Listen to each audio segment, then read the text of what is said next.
அன்பான விருச்சிக ராசி நேயர்களே, செவ்வாயை ராசி அதிபதியாக கொண்டவங்க அப்படிங்கிறதால இயல்பாகவே உங்ககிட்ட வீரம், தைரியம், துணிச்சல் எல்லாமே அதிகமாக இருக்கும். உங்களுடைய பேச்சாற்றல் மூலமாக எப்பேற்பட்ட காரியங்களையும் சாதாரணமாக சாதிச்சிருவீங்க. உணர்ச்சி பூர்வமாக நடந்துக்குவீங்க. செவ்வாயின் ஆதிக்கம் காரணமாக உங்கள் உடல் நலனில் அதிகமான அக்கறை கொண்டவங்களாக இருப்பீங்க. ரொம்பவே ஒழுக்கமானவங்க. நீங்கள் நீர் ராசிக்காரங்க அப்படிங்கிறதால பழகிறதுக்கு மென்மையானவங்களாக இருப்பீங்க. தன்னுடைய வாழ்க்கையில் மிகப்பெரிய லட்சியத்தை கொண்டவங்களாக இருப்பீங்க. சவால்களை அதிகமாக விரும்புவீங்க. உண்மையையும் நேர்மையையும் விரும்பக்கூடியவங்க. கடின உழைப்பு, மன உறுதியோட உயர்ந்த நிலையை அடையணும் அப்படின்னு போராடக்கூடியவங்களாக இருப்பீங்க.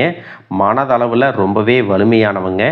எப்படிப்பட்ட சூழ்நிலையாக இருந்தாலும் அதை தனக்கு தகுந்த மாதிரி மாற்றிக்கொள்ளக்கூடிய திறன் மிக்கவங்களாக இருப்பீங்க.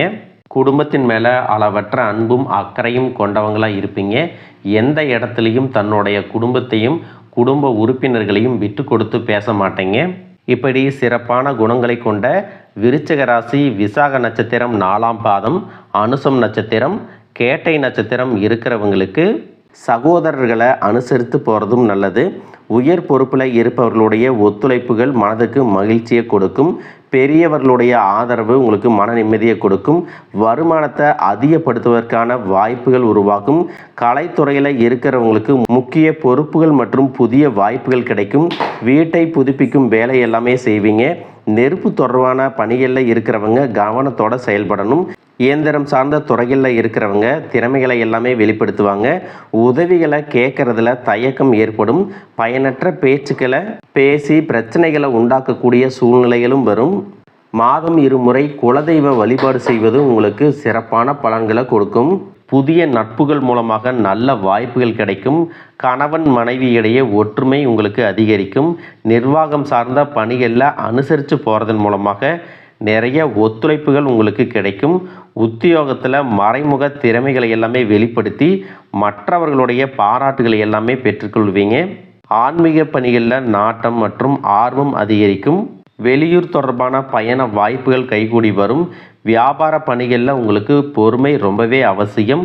உறவுகள் வழியில் அனுசரித்து நடந்து போகணும். தொழில் மற்றும் குடும்பத்தில் முக்கியமான முடிவுகளை எடுக்கும் பொழுது அவசரப்பட்டு எந்த ஒரு முடிவுகளையும் எடுக்காமல் நிதானமாக செயல்பட்டீங்கன்னா உங்களுக்கு வெற்றியும் புகழும் கிடைக்கும். இதுவரைக்கும் உங்கள் லட்சியத்துக்காகவும் குடும்பத்துக்காகவும் கஷ்டப்பட்டு உழைச்சி உங்களுடைய உடல் நலனை நீங்கள் கவனிக்காமல் விட்டுருந்துருப்பீங்க.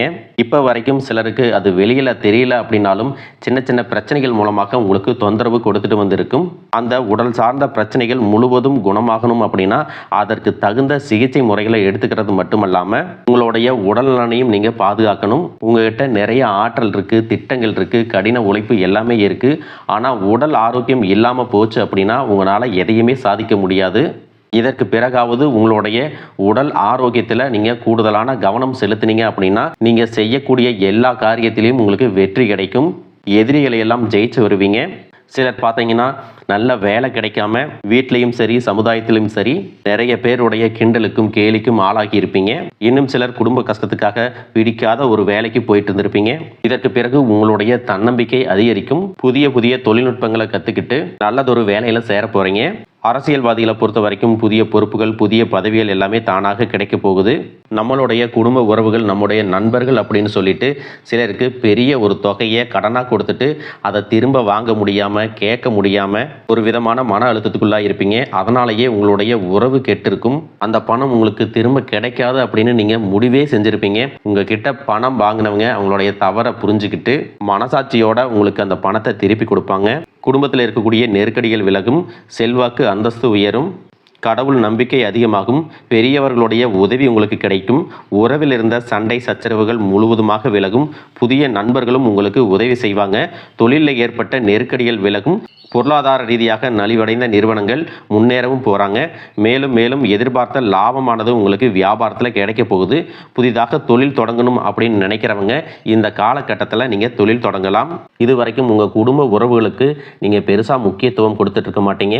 எத்தனையோ கஷ்டமான சூழ்நிலைகளில் உங்களோடு எல்லாவற்றையும் சகித்து கொண்டிருந்த குடும்ப உறவு சகிப்புத்தன்மையை இழந்து கடமைக்கு ஏதோ ஒரு வாழ்க்கையை வாழ்ந்துட்டு இருக்கிற மாதிரியான சூழ்நிலையில் இருந்திருப்பாங்க. என்னதான் நீங்கள் குடும்ப உறவுகளை பத்திரமா பார்த்துக்கிறேன், எல்லாத்தையும் பூர்த்தி செஞ்சு கொடுக்குறேன் அப்படின்னு சொன்னாலும் குடும்ப உறவுகள் கிட்ட நீங்கள் மனம் விட்டு பேசணும். நீங்கள் 20 வயசில் இருந்தாலும் சரி, 70 வயசில் இருந்தாலும் சரி, குடும்பத்தில் இருக்கிறவங்களுடைய மனநிலையை நீங்கள் எல்லா கட்டத்திலையும் புரிஞ்சுக்கணும். அவங்களுடைய வார்த்தைகளுக்கு மதிப்பு கொடுத்து சில விஷயங்களை திருத்திக்கிட்டும் சில விஷயங்களை மாற்றிக்கிட்டும் நீங்கள் இருந்தீங்க அப்படின்னா உறவுகள் உங்களை தலையில் தூக்கி வச்சு கொண்டாடுவாங்க.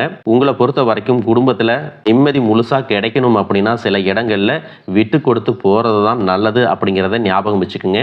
இதையெல்லாம் சரியாக செய்யாத காரணத்தினால தான் நிறைய பேருடைய குடும்பத்தில் கணவன் மனைவியாக இருப்பாங்க, வெளியே போவாங்க வருவாங்க, ஆனால் உண்மையான அந்யோன்யம் இருக்காது, சரியாக பேசிக்க கூட மாட்டாங்க.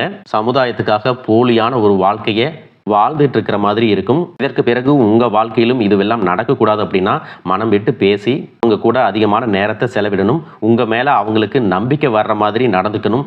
பணம் வசதி வாய்ப்புகள் எல்லாருக்கும் தேவை அப்படின்னாலும் அதை வச்சு நிம்மதியான அழகான ஒரு வாழ்க்கையை வாழ முடியாது. கோடீஸ்வரனாக இருக்கவங்க கூட கஷ்டப்படுறதையும் ஏழைகளாக இருக்கிறவங்க கூட சந்தோஷமாக இருக்கிறதையும் நம்மளால் பார்க்க முடியுது. சின்ன சின்ன விஷயங்களை கூட சரியாக பேசி முடிக்காத காரணத்தினால தான் பெரிய பெரிய பிரிதல்கள் எல்லாமே வருது. இன்னும் சிலருக்கு பார்த்தீங்கன்னா விவாகரத்து வரைக்கும் கூட போயிடுது. இந்த மாதிரியான விஷயங்கள் எல்லாமே உங்கள் வாழ்க்கையில் நடக்கிறதுக்கு நீங்கள் மட்டுமே முழுமையான காரணம் இல்லை. உங்களை மட்டுமே குற்றம் சொல்லிட முடியாது. சில கிரகங்களுடைய பார்வை தசா புத்தியினோட பலன்கள் காரணமாகவும் இதுவெல்லாம் நடக்கும். சில ஜோதிட சூட்சமங்களை எல்லாம் நீங்கள் புரிஞ்சுக்கிட்டு சரியான விஷயங்களை மட்டும் செஞ்சீங்க அப்படின்னா உங்களுடைய வாழ்க்கையிலும் நல்லது நடக்கும். நீங்கள் விவாகரத்தை வாங்கியிருந்தால் கூட 2 பேருடைய உள்ளத்திலும் தூய்மையான புரிதல் வர வரைக்கும் உண்மையாக நடந்துக்குங்க. உங்கள் வாழ்க்கையில் நடந்த சம்பவங்கள் எந்த மாதிரி சுச்சுவேஷனில் நடந்துச்சு அப்படின்னு மற்றவங்க சூழ்நிலையில் இருந்து உணர்வு பூர்வமாக நினச்சி பாருங்கள். நிச்சயமாக உங்கள் மனசுக்குள்ளே மிகப்பெரிய மாற்றம் வரும். இந்த மாற்றத்தின் காரணமாக குடும்ப உறவுகள் மீண்டும் சேருவாங்க. இதுவெல்லாம் உடனே நடக்கலை அப்படின்னாலும் சில மாதங்களில் ஒன்றாக சேர்வதற்கான வாய்ப்புகள் இருக்குது. இந்த வாய்ப்புகள் சரியாக அமையும் போது நீங்கள் அதை பயன்படுத்திக்கிட்டீங்கன்னா உங்களுடைய வாழ்க்கை உங்களுக்கு பிடிச்ச மாதிரியே மாறும். உங்களுடைய முன்னேற்றத்தை தடுக்கிறதுக்கும் உங்களை அவமானப்படுத்துறதுக்கும் இங்கே நிறைய பேர் கூடவே இருந்துட்டு முயற்சி பண்ணிட்டு தான் இருக்காங்க.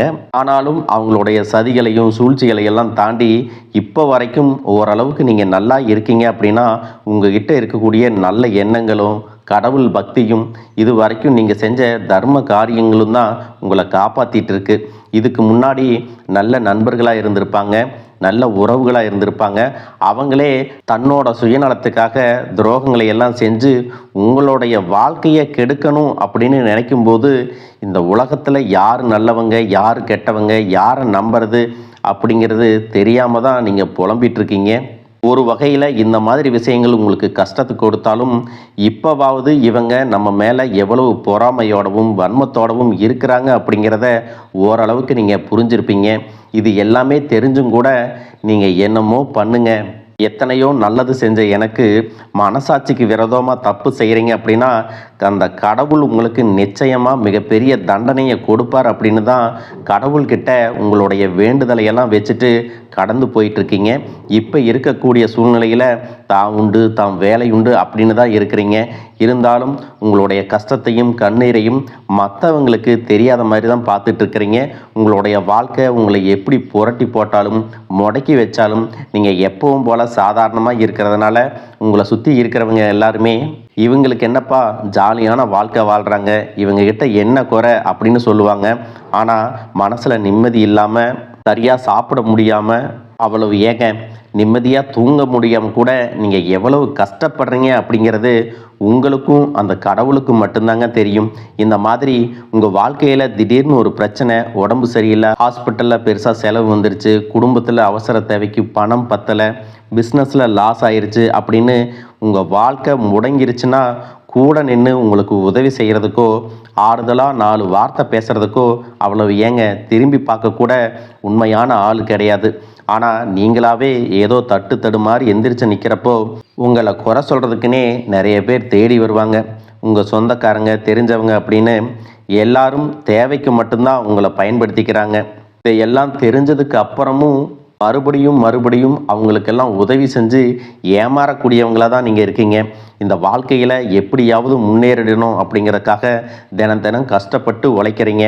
இது நாள் வரைக்கும் என்னுடைய மனசாட்சிக்கு தெரிஞ்சு நான் யாருக்கும் எந்த கெடுதலையும் கஷ்டத்தையோ துன்பத்தையோ கொடுத்ததில்லை. எனக்கு மட்டும் ஏன் இந்த வாழ்க்கையில் இப்படி நடக்குது அப்படின்னு ஆதங்கப்படுறது உண்மைதாங்க. என்ன இருந்தாலும் உங்களுக்கு இவ்வளவு கஷ்டங்கள் ஆகாது. இந்த மாதிரி பிரச்சனைகள் உங்கள் வாழ்க்கையில் வரும். கொஞ்ச நாளுக்கு அப்புறம் அது போயிடும். நிறைய நேரங்களில் பார்த்தீங்கன்னா உங்களால் எந்த பிரச்சனைகளும் வராது. ஆனால் உங்களை சுற்றி இருக்கிறவங்க மூலம் தான் உங்களுக்கு நிறைய பிரச்சனைகள் வருது அப்படிங்கிறத இப்போவாவது கொஞ்சம் புரிஞ்சிருப்பீங்க. இவ்வளவு நடந்ததுக்கப்புறம் இனி என் வாழ்க்கை மாறுமா அப்படின்னு நீங்கள் கேட்குற கேள்விகளுக்கெல்லாம் பதிலாக தாங்க இனி வரக்கூடிய கிரக நிலைகள் மற்றும் அதன் இயக்கத்தின் காரணமாக உங்களுக்கு நல்ல பலன்கள் எல்லாமே கிடைக்க போகுதுங்க. இது நாள் வரைக்கும் நடந்த கெட்ட விஷயத்தை எல்லாம் விட்டுருங்க. இனி வரக்கூடிய நாட்களில் உங்களுக்கு எந்த மாதிரி நன்மைகள் கிடைக்க போகுது அப்படிங்கிறத பற்றி தான் இந்த வீடியோ பதிவில் பார்க்க போகிறோம். முதலாவதாக மீன ராசியில் இருக்கக்கூடிய சனி பகவான் உங்களுக்கு ஆரம்பத்தில் சில தடைகளை கொடுத்திருந்தாலும் இந்த வருடத்தின் இறுதிக்குள்ளே உங்களுக்கு நல்ல பலன்களை எல்லாம் கொடுக்க போகிறாரு. தடைகளை எல்லாம் விலக்க போகிறாரு. இதன் மூலமாக பொருளாதார ரீதியாக உங்களுக்கு நல்ல முன்னேற்றம் அப்படிங்கிறது விரைவிலேயே ஏற்பட போகுது. அடுத்ததாக பார்த்தீங்கன்னா சுக்கிர பெயர்ச்சி. புதிதாக வீடு வாகனங்கள் எல்லாமே வாங்குவீங்க. ஆரம்பத்தில் பொருளாதாரத்தில் ஏற்ற இறக்கங்கள் இருந்தாலும் இந்த வருடம் முடியும் பொழுது குறிப்பிட்ட அளவுக்கு நீங்கள் சொத்து சேர்த்து வச்சுருப்பீங்க. குரு பகவான் மிதுன ராசியிலிருந்து தன்னுடைய உச்ச ராசியான கடக ராசிக்கு போகும் பொழுது கஜகேசரி யோகமும் உண்டாக போகுது. இந்த நேரத்தில் உங்கள் நிதி நிலைமை ரொம்பவே முன்னேற்றமாக இருக்கும். குழந்தை பாக்கியம் இல்லை அப்படின்னு கவலைப்பட்டு இருந்தவங்களுக்கு நிச்சயமாக குழந்தை பாக்கியம் உருவாகும். அவங்களுடைய உடல் நலனில் எவ்வளவு பிரச்சனைகள் இருந்தாலும் அதையெல்லாம் சரி செஞ்சு இந்த பாக்கியத்தை அடைய போகிறாங்க. அவங்க குடும்பத்திலையும் மனதிலும் மிகப்பெரிய மகிழ்ச்சி நிரந்தரமாக இருக்க போகுது. படிக்கக்கூடிய மாணவர்களுக்கும் கல்வி ரொம்பவே சிறப்பாக இருக்க போகுது. அடுத்ததான் நவம்பர் மாதத்தில் ஏற்படக்கூடிய ராகு கேது பெயர்ச்சியில் குடும்பம் மற்றும் தொழிலில் திடீர் மாற்றங்களும் திருப்பங்களும் ஏற்பட போகுது. நீண்ட நாளாக நிறைய பேர் உடல்நலம் சார்ந்த பிரச்சனைகளில் முடங்கி கிடந்திருப்பாங்க. நடக்கிறதுக்கே ரொம்ப சிரமப்பட்டிருந்திருப்பாங்க. அந்த பிரச்சனை எல்லாமே முழுவதுமாக நிவர்த்தியாக போகுது. கடந்த காலகட்டங்களில் உங்களுக்கு நல்லதொரு வேலை கிடைச்சிருக்காது. குடும்ப கஷ்டத்திற்காக குறைவான சம்பளத்தில் பிடிக்காத வேலையை செஞ்சுட்டு இருந்திருப்பீங்க. உங்களை பொறுத்த வரைக்கும் பிஇ படிச்சிருப்பீங்க, டிகிரி படிச்சிருப்பீங்க. சில பேர் தன்னுடைய கல்வி தகுதிக்கு சரியான வேலை கிடைக்கல அப்படின்னு ரொம்பவே ஆதங்கப்பட்டு இருந்திருப்பீங்க. வரக்கூடிய நாட்களில் நீங்கள் சரியான முயற்சிகளை எடுத்தீங்க அப்படின்னா அரசாங்க வேலைக்கு நீங்கள் முயற்சி பண்ணாலும் உங்களுக்கு அரசாங்க வேலை கிடைக்கும். பேங்க் வேலையோ ஐடி கம்பெனியோ அது தனியார் நிறுவனங்களோ உங்களுக்கு மனசுக்கு பிடிச்ச மாதிரி நல்ல வருமானத்தோடு வேலை கிடைக்கக்கூடிய சூழ்நிலையும் இருக்குது. மேலும் கணவன் மனைவிகளில் பார்த்தீங்கன்னா நல்ல அந்யோன்யம் இருக்க போகுது. இது வரைக்கும் இருந்த மன கஷ்டங்கள் எல்லாம் நீங்கி ஒற்றுமையோடு இருக்க போகிறாங்க. சொத்து மற்றும் பல பிரச்சனைகள் காரணமாக நீதிமன்றத்தில் ஏதாவது வழக்குகள் இருக்குது அப்படின்னா கூட அதுவெல்லாம் உங்களுக்கு சாதகமாக வரும். அதிலும் சொத்து விஷயத்தில் சனி பகவானுடைய பார்வை உங்களுக்கு நேரடியாக இருக்கிறதுனால சில தடைகளை கடந்து வரும் பொழுது உங்களுக்கு அந்த சொத்தானது நிச்சயமாக கிடைக்கும். இது வரைக்கும் நீங்கள் வேலை செஞ்சுட்டு இருக்கக்கூடிய இடத்துல சரியான ஒத்துழைப்பு இருந்திருக்காது. முழு ஈடுபாட்டோட வேலை செய்ய முடியாத அளவுக்கு சில பிரச்சனைகள் எல்லாமே இருந்திருக்கும். இனி வரக்கூடிய காலங்களில் உடன் வேலை செய்கிறவங்க மூலமாக உங்களுக்கு நல்ல ஆதரவு கிடைக்கும். சந்தோஷமாக அந்த வேலையை செய்வீங்க. வேலையில் உங்களுக்கு பண பலன்கள் ஏதாவது வராமல் இருந்துச்சுன்னா அந்த பண பலன்கள் எல்லாமே உங்களுக்கு வெகு சீக்கிரத்தில் கிடைக்கும். அரசு வேலையில் இருக்கக்கூடியவங்க சட்டத்திற்கு புறம்பாக எந்த ஒரு காரியத்திலையும் ஈடுபடாமல் நேர்மையாக நடந்து கொள்வது நல்லது. பொது வாழ்க்கையில் இருக்கிறவங்களுக்கு நீங்கள் எதிர்பார்த்ததை விட மிகப்பெரிய நிலையை அடைய போகிறீங்க. தொழிலில் தடைகள் ஏதாவது இருந்துச்சுன்னா அந்த தடைகள் எல்லாம் விலகிறது மட்டும் இல்லாமல் புதிய கிளைகளையும் தொடங்குவீங்க. உங்களுடைய உற்பத்தி அதிகரிக்கும். தொழிலை விரிவு செய்வீங்க. வரக்கூடிய நாட்களில் உங்களுக்கு விற்பனையும் அதிகமாகும். ஏற்றுமதி இறக்குமதியில் எல்லாம் உங்களுக்கு நல்ல லாபம் கிடைக்கும். நீங்கள் செய்யக்கூடியது சின்ன தொழிலோ பெரிய தொழிலோ அதுவெல்லாம் உங்களுக்கு நல்ல வளர்ச்சியை கொடுக்கும் அப்படிங்கிறத நீங்கள் ஞாபகம் வச்சுக்கோங்க. இனி வரக்கூடிய காலங்கள் எல்லாமே உங்களுடைய கனவுகளை நிஜமாக்கக்கூடிய நாட்களாக இருக்க போகுது.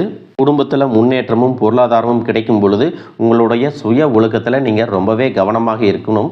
பேசக்கூடிய வார்த்தைகள், பழகக்கூடிய நபர்கள் எல்லார்கிட்டையும் எந்த ஒரு இடத்துலையும் தான் அப்படிங்கிற கர்வத்தை மட்டும் நீங்கள் வச்சுக்கக்கூடாது. மற்றவர்களை குறையாக பேசுகிறதோ மட்டம் தட்டி பேசுகிறதோ அதை காயப்படுத்துகிற மாதிரி பொது இடங்களில் பேசிடக்கூடாது. நீங்களும் சரி உங்களை சுற்றி இருக்கிறவங்களும் சரி எப்பவுமே பாசிட்டிவான எண்ணங்களில் இருக்கணும். அப்படின்னா எதிர்காலத்திற்கான நல்ல திட்டமிடுதல் எப்பவுமே அவசியம். அதனால் நீங்கள் எந்த ஒரு விஷயத்தை செய்யும் போதும் எதிர்காலத்தில் இது எனக்கு எந்த மாதிரியான பலன்களை கொடுக்கும் அப்படிங்கிறத மனசில் வச்சுக்கிறதும் அவசியம். இதை நீங்கள் சரியாக செஞ்சுட்டு வந்தீங்கன்னா பெரியவர்களுடைய உதவி கிடைக்கும். உறவுகளில் இருந்த சண்டை சச்சரவுகள் முழுவதுமாகவே விலகும். புதிய நண்பர்களும் உங்களுக்கு உதவி செய்வாங்க. தொழிலில் ஏற்பட்ட நெருக்கடிகள் விலகும். பொருளாதார ரீதியாக நலிவடைந்த நிறுவனங்கள் மீண்டும் முன்னேற போகுது. மேலும் மேலும் உங்களுக்கு வியாபாரத்தில் எதிர்பார்த்த லாபம் கிடைக்கும். உங்களுடைய புதிய சிந்தனைகள் மற்றும் நேர்மறையான எண்ணங்கள் உங்களுடைய வளர்ச்சிக்கு காரணமாக இருக்க போகுது. கடந்த காலகட்டங்களில் திருமணம் பார்த்தீங்க அப்படின்னா நிறைய பிரச்சனைகளும் சிக்கலுமாக இருந்திருக்கும். அதிலும் ஜாதகம் சரியில்லை, சொந்த வீடு இல்லை, வசதி இல்லை, பெற்றோர்கள் சரியில்லை, அரசு வேலையாக இருக்கணும், இந்த மாதிரி எத்தனையோ காரணங்களை எல்லாம் சொல்லி உங்களுக்கான திருமணம் தடைகள் ஏற்பட்டிருக்கும். இன்னும் சிலருக்கு பார்த்தீங்கன்னா தெரிஞ்சவங்களாலையும் நண்பர்களாலையுமே திருமணங்கள் எல்லாமே நின்று போயிருக்கும். இந்த மாதிரி இடத்துல உங்களால் எந்தெந்த விஷயத்தை எல்லாம் சரி செய்ய முடியுமோ அதையெல்லாம் சரி செஞ்சுட்டு குரு பெயர்ச்சிக்கு பிறகு நீங்கள் திருமண முயற்சிகளில் ஈடுபட்டீங்கன்னா உங்களுடைய மனதுக்கு பிடித்த மாதிரியான நல்ல வரன் அமையும். குடும்ப வாழ்க்கை சிறப்பாக இருக்கும். உங்களுடைய வாழ்க்கை துணை அழகாக இருப்பாங்க. கை நிறைய சம்பாதிக்கக்கூடியவங்களாகவும் இருப்பாங்க. அதே நேரத்தில் வாழ்க்கை துணையை இழந்துட்டு இரண்டாவது திருமணம் பற்றி யோசிக்கக்கூடிய ஆண்கள் மற்றும் பெண்களுக்கு தன்னுடைய வாழ்க்கையில் வரக்கூடிய துணை, அவங்களுடைய பழக்க வழக்கம், 2 பேருக்கும் கருத்தொற்றுமை இருக்கா, மன பொருத்தம் இருக்கா மற்றும் தேவைப்பட்டால் உங்களுடைய ஜாதகத்தை கூட ஒரு முறை நீங்கள் சரி பார்த்துக்கிட்டு இரண்டாவது திருமணத்துக்கு முயற்சி செஞ்சீங்கன்னா நல்ல வாழ்க்கை துணை அமையும். மற்றவங்க பொறாமப்படக்கூடிய அளவுக்கு நல்லதொரு வாழ்க்கையை வாழ்ந்து காட்டுவீங்க. எந்த ஒரு எதிர்பார்ப்புகளும் இல்லாமல் எப்பவும் போல் உங்கள் கடமையை செஞ்சுட்டு உங்கள் வாழ்க்கையை நீங்கள் வாழ்ந்துட்டு வாங்க. உங்களோட குலதெய்வமும் கிரக நிலைகளும் உங்களுக்கு துணையாக இருக்குது. இப்போ நீங்கள் எடுத்து வைக்கக்கூடிய ஒவ்வொரு அடியும் எதிர்காலத்தில் உங்களை வாழ்க்கையின் உச்சத்தில் கொண்டு போய் வைக்கும் அப்படிங்கிறத மட்டும் நீங்கள் எப்பவுமே நினைவு வச்சுக்கணும். உங்களை சுற்றி நல்ல விஷயங்கள், கெட்ட விஷயங்கள், இந்த மாதிரி எல்லாமே சுற்றி நடந்து வந்தாலும் நல்ல விஷயங்களை மட்டும் எடுத்துட்டு நீங்கள் முன்னேற்ற பாதையில் போயிட்டே இருங்க. உங்களுடைய நல்ல எண்ணங்களுக்கு உங்களுக்கு நல்லதே நடக்கும். வாழ்க வளமுடன், வாழ்க பல்லாண்டு.